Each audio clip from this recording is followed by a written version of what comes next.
Hello दोस्तों, स्वागत है आपका Goyal family food and vlog में। मैं और बेटा निकल रहे हैं एडवेंचरस जर्नी पर एक्टिवा लेकर। बरसात के मौसम में यहाँ की बेहतरीन सड़कों का आनंद लेते हुए। इस बरसात के मौसम में देखो यहाँ की सड़कें बहुत ज्यादा डेंजरस हो रखी हैं और जगह जगह पानी भी भर रखा है। वैसे तो ना ऐसी बरसात में मैं अपनी एक्टिवा चलाना बिल्कुल भी पसंद नहीं करती, लेकिन किसी कारण से आज हमें एक्टिवा लेकर आना पड़ा।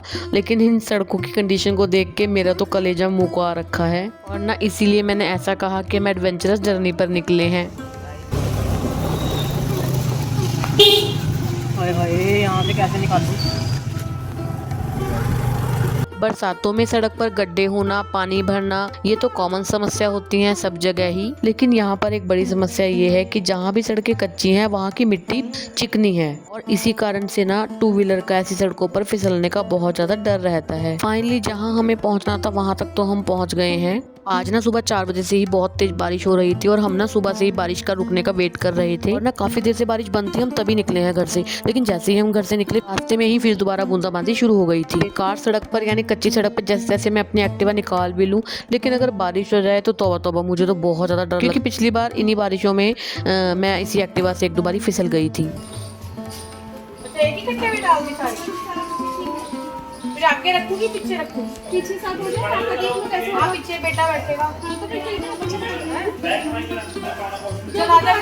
एक्चुअली ना जब हम मंडी से सब्जी नहीं लेकर आते तब हम इन लोगों से सब्जी ले लेते हैं। ये सब्जी वाले की वाइफ हैं, तो हम हस्बैंड ने घर बैठे ही जो भी सब्जियां मंगानी थी वो फोन पर इन लोगों को बोल दी थी। जब मैं पहुंची तो उन्होंने पहले ही सारी सब्जियों को एक ही कट्टे में बांध रखा था। बस मेरे दिमाग में तभी घंटी बज रही थी कि बस कोई गड़बड़ ना हो। खैर ये तो घर जाकर पता चलेगा। गाइस हमने सब्जी ले ली है। गाइस बारिश आ रही है बहुत तेज बारिश स्टार्ट हो गई है और मुझे डर लग रहा है। अभी तो सड़क ठीक है लेकिन आगे सारी सड़क कच्ची है। गॉड, हम ना जैसे तैसे घर तो पहुंच गए हैं, लेकिन मैं और बेटा दोनों ही ना बुरी तरह भीग गए हैं। तो उसके एक भाई साहब ने सब्जी का कट्टा अंदर उठा के रखने में मेरी मदद कर दी। देखो मम्मी की हालत देखो, ये देखो। सबसे पहले हमें नहा के कपड़े चेंज करने पड़े क्योंकि हम भीग गए थे। मेरे तो बाल भी भीग गए थे बहुत बुरी तरह, तो मैंने धो दिए हैं। हम छोटे थे ना और बारिश में खूब नहाते थे, तो मम्मी कहा करती थी कि इन बालों को मत भिगाया करो, इसमें जुएं पड़ जाएंगी बारिश के पानी से, और अगर बारिश के पानी से बाल भीगे रह जाएं तो ईचिंग भी होने का डर रहता है। इसीलिए मैंने तो शैम्पू भी कर लिया। चलिए अब सब्जियों का निरीक्षण कर लेते हैं। जब मैंने एक्टिवा पे ये सब्जी से भरा बोरा रखा था, मेरे मन में तभी क्यूरियोसिटी हो रही थी कि फटाफट से घर जाकर देखूं कि हस्बैंड ने जो जो सब्जियां मंगवाई हैं वो उसने सही से भेजी भी हैं कि नहीं। और आखिरकार मैं निरीक्षण क्यों ना करूं, हमने इसके पैसे दिए हैं, क्योंकि आजकल ना गाइस आपकी जेब से पैसा तो पूरा जाता है लेकिन मन मर्जी का काम नहीं हो पाता। एक बार की मैं आपको बात बताती हूँ। हम ना एक दिन कहीं जा रहे थे और रास्ते में से ना रेहड़ी पर लगे काफी अच्छी बढ़िया सेब हमें दिखे, तो हमने 2-3 किलो सेब तुलवा लिए और अपने हाथ से छांट कर तुलवाए। विदाउट बार्गेनिंग हमने वो सेब ले लिए और जब घर आके उन एप्पल्स को खोला तो उनमें से 1-2 को छोड़कर बाकी सारे खराब थे। और मैं अपने व्लॉग्स में काफी बार मंडी जाते दिखाती हूँ और वहाँ पर भी हमारे साथ ऐसा हुआ कि जब हमने कोई सब्जी ली और बाई चांस वो हमने किसी इलेक्ट्रिक वेइंग मशीन पर उसका वेट किया तो काफी कम निकला। और गाइस वो कहावत है ना कि दूध का जला तो छाछ भी फूक फूक कर पीता है। फिलहाल मेरे साथ भी कुछ ऐसा ही है। अब ये देखना है कि जहाँ से ये सब्जियां हम लाए हैं, यानी हस्बैंड ने जहाँ से मंगाई हैं, उसने ठीक से भेजी भी है कि नहीं। मैंने ये छोटी सी वेइंग मशीन अमेज़न से खरीदी थी जो 50 से 60 किलो तक का वजन तोल देती है। जी मक्खी कितनी थी? 2.5 किलो थी। 2 किलो 135 ग्राम है सिर्फ। सेब कितने बोले थे? 2 किलो। कितने थे? 2 किलो? 2 किलो सेब थे? 2 किलो नहीं है, 975 ग्राम है। आगे 1 किलो 975 ग्राम। 75 ग्राम नहीं, 25 ग्राम कम है, तो ज्यादा ही होना चाहिए ना, कम क्यों है? करेले कितने बोले थे?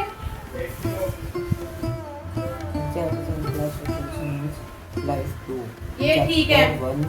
देखा गाइस, हम किसी पर बिना आंख मूंद कर विश्वास कर ही नहीं सकते। और हो सकता है शायद कुछ गृहिणियों के विचार मुझसे अलग हों। काफी लोग शायद ये भी कहें कि क्या छोटा मोटा तोल भाव कर रही हो, लेकिन गाइस हम लोग मिडिल क्लास फैमिली हैं और हमारे लिए 5 रुपए की भी वैल्यू है। मेरे हस्बैंड दिन भर कड़ी मेहनत करते हैं, उनकी 12 घंटे की जॉब है। अब हम चीज के पूरे पैसे दे रहे हैं तो हमें चीज पूरी क्यों ना मिले। अभी हमें ढेर सारी सब्जियां ऐसे इसलिए मंगानी पड़ी क्योंकि मेरे हस्बैंड 1.5 से 2 महीने के बेड रेस्ट पे हैं, उनके पैर में फ्रैक्चर हो रखा है।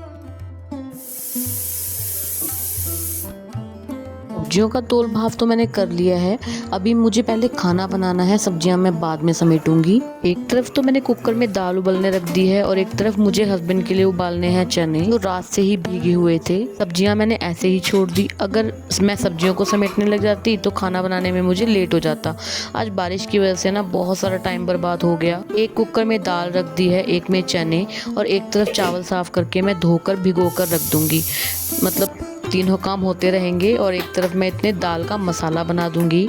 अभी बेटे ने ना मक्की छील कर दी है, यानी भुट्टा। एक तरफ मैं दाल का मसाला काटूंगी, यानी प्याज टमाटर काटूंगी, एक तरफ ये भुट्टा भुन जाएगा। गाइस, वैसे तो हमारे लिए सबसे बड़ी आर्ट यही है कि कम से कम समय में ज़्यादा से ज़्यादा काम करना, लेकिन जब वाकई में समय कम हो तो ये दाल चावल सबसे बेस्ट ऑप्शन है। फटाफट से बन जाते हैं और पेट को भी आराम देते हैं और आत्मा को भी। लेकिन हमारे घर में दाल बहुत कम बनती थी, 2 से 3 महीने में सिर्फ एक बार। इसका कारण यह है कि हस्बैंड को बिल्कुल भी दाल खानी पसंद नहीं है, छोले राजमा कुछ भी नहीं। मेरे हस्बैंड सिर्फ सब्जियां खाना पसंद करते हैं, लेकिन अब हस्बैंड को दिन में 2 बार दाल खानी पड़ रही है, क्योंकि हस्बैंड को प्रोटीन डाइट देनी है। वहाँ तो दाल 2 से 3 महीने में एक बार बनती थी, अब रोज बन रही है। भुट्टे तो भुन गए हैं, बेटा ले गया है, और दाल के लिए प्याज टमाटर भी मैंने काट दिया है। हस्बैंड के लिए काट रही हूँ फ्रूट। उनके फ्रूट का टाइम 11 से 12 बजे के बीच का है, लेकिन आज ना थोड़ा लेट हो गया है।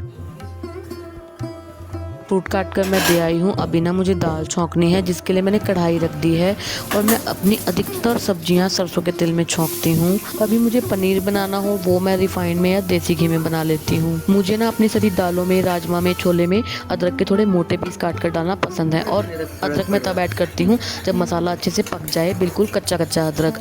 इसका बहुत अच्छा टेस्ट आता है। और अगर आपके घर में भी कोई आनाकानी नहीं करता कि अदरक मुँह में आ रही है, तो आप ऐसा करके देखिए।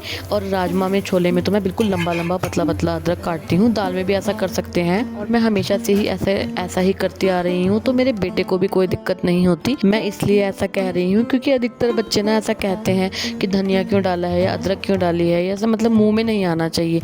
मेरा बेटा ऐसा कुछ भी नहीं कहता। जब मेरा बेटा छोटा था और जो खाना हम लोग अपने लिए बनाते थे, मैं वही खाना उसको भी खिलाती थी। और साथ साथ ना मैंने सैलेड भी काट लिया है, और जिस कुकर में मैंने दाल उबाली थी उसी को साफ करके मैंने उसी में बना दिए थे चावल। अभी सब कुछ ही अच्छे से रेडी हो गया है, क्योंकि हस्बैंड रूम में ही होते हैं और हम लोग उन्हीं के पास बैठकर खाना खाते हैं, इसलिए मैं सारा खाना रूम में लेके जा रही हूँ। खाना पीना खाकर हमने कर लिया था थोड़ी सी देर आराम। शाम हो गई है। अभी सबसे पहले तो मुझे अपनी ये सब्जियां समेटनी है, और सबसे पहले मैं इन प्याजों को टिकाने लगाऊंगी। मैंने पहले भी कुछ प्याज अपने रूम में ही डाल रखे हैं, तो ये वाले प्याज भी मैं यहीं फैला दूंगी।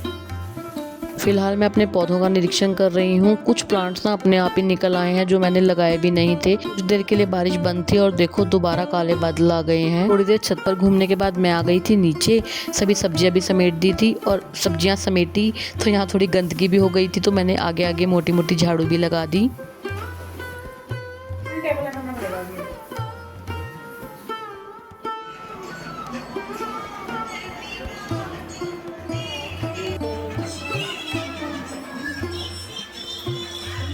सुबह से हस्बैंड रूम में बैठे रहते हैं, बेचारे बोर हो जाते हैं, तो इवनिंग के टाइम में ना वो बाहर आ जाते हैं, सोफे पे बैठ जाते हैं। सामने जोत जगती रहती है, हम भजन लगा लेते हैं और आपस में मिलकर बैठ जाते हैं।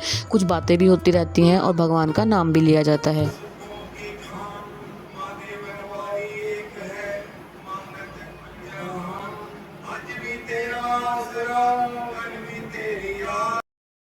चलिए गाइस, आज के लिए बस इतना ही। अगर आपको मेरा व्लॉग थोड़ा भी अच्छा लगता है तो प्लीज़ वीडियो को लाइक किया कीजिए, शेयर किया कीजिए, और चैनल को सब्सक्राइब किया कीजिए। मैं मिलती हूँ नेक्स्ट व्लॉग में, तब तक के लिए goodbye and take care.